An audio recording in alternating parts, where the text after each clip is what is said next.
Now, before I close, I want to offer some thoughts on the mood of the nation and the events of the past year. I can't recall in my brief time on Earth anything quite like this.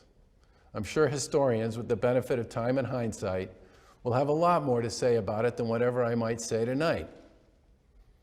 I know a lot of us watched a lot of TV over the past year.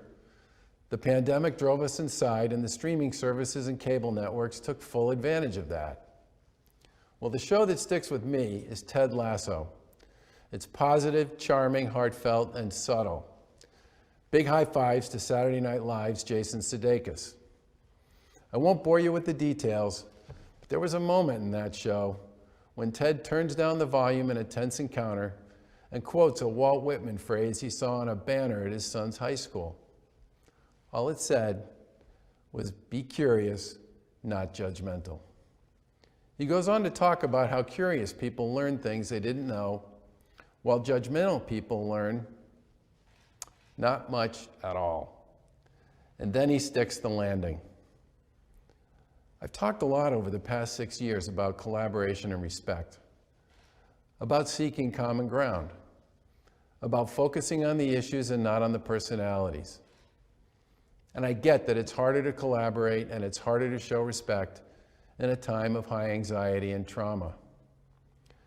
But I would suggest that it's more important during times like these to ask questions, to be curious, to show empathy, and to maintain an open mind than it is to make brash statements and name call.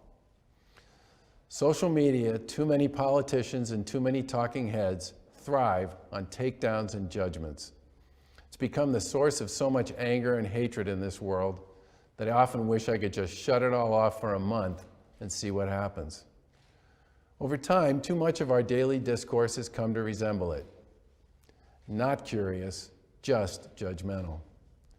In the end, this makes it harder for us to understand one another, to learn from one another, and most importantly, to grow. My interest in filing a police accountability bill came from conversations with people whose life experiences were different than mine. I listened, I learned, and I grew. Besides putting COVID in the rearview mirror once and for all, my biggest wish for 2021 is for all of us to take Walt Whitman's charge to heart. Be curious, not judgmental. If we do, I believe we will all grow. And hopefully we'll all learn a few things we didn't know before and be glad that we did. We'll also be happier and healthier and can use our newfound knowledge and understanding to work together to build a better, stronger Commonwealth as we come out of this awful pandemic.